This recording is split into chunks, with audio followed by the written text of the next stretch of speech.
আসসালামু আলাইকুম, সুপ্রভাত সুপ্রিয় কৃষিপ্রেমী ড্রাগনপ্রেমী দর্শক শ্রোতা। আমি রয়েছে আমাদের রেড ভেলভেট ড্রাগন ফলের বাগানে। তো দর্শক, আজকে 23 তারিখ সেপ্টেম্বর মাসের 2025 সাল। আমাদের রেড ভেলভেট ড্রাগন ফলের বাগানে এই যে দেখতে পাচ্ছেন, আমাদের এই সারিটার এই পূর্ব পাশটায় আলহামদুলিল্লাহ প্রচুর পরিমাণে আপনারা ফুল দেখতে পাচ্ছেন, যার কিছু অংশ আজকে ফ্লাশ হয়েছে এবং বাকিগুলো আগামীকাল এবং পরশু দিনে ফ্লাশ হবে। তো দর্শক, এই রকম ফুল আমাদের সব পিলারে বা সব সাইডে কিন্তু নেই।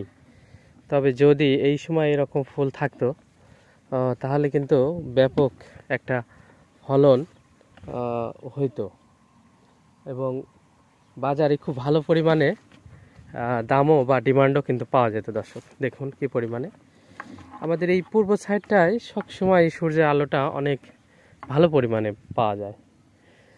যদিও মাঝখানে আমাদের উপরে সাথী ফসল ছিল, যার কারণে সূর্যের আলো কম পাওয়া গেছে।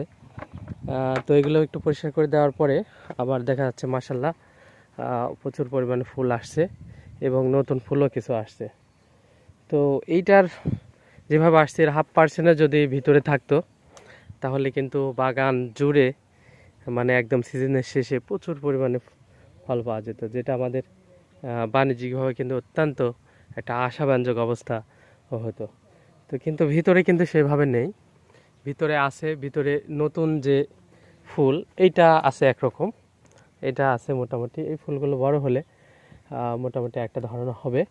আর যেহেতু সেপ্টেম্বর মাস শেষের দিকে, তো আমরা আশা করতেছি যে আরেকটা চালান, ছোট চালান আমরা পাবো।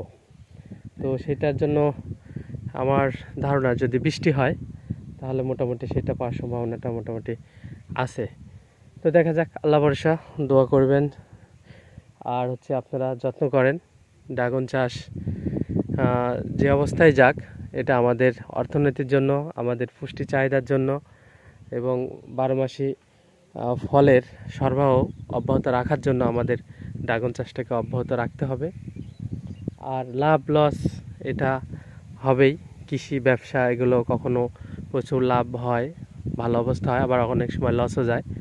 কিন্তু চাষটা অব্যাহত রাখলে অবশ্যই এখান থেকে ভালো ফল আশা করা যায়। তো ধন্যবাদ সবাইকে, আল্লাহ হাফেজ।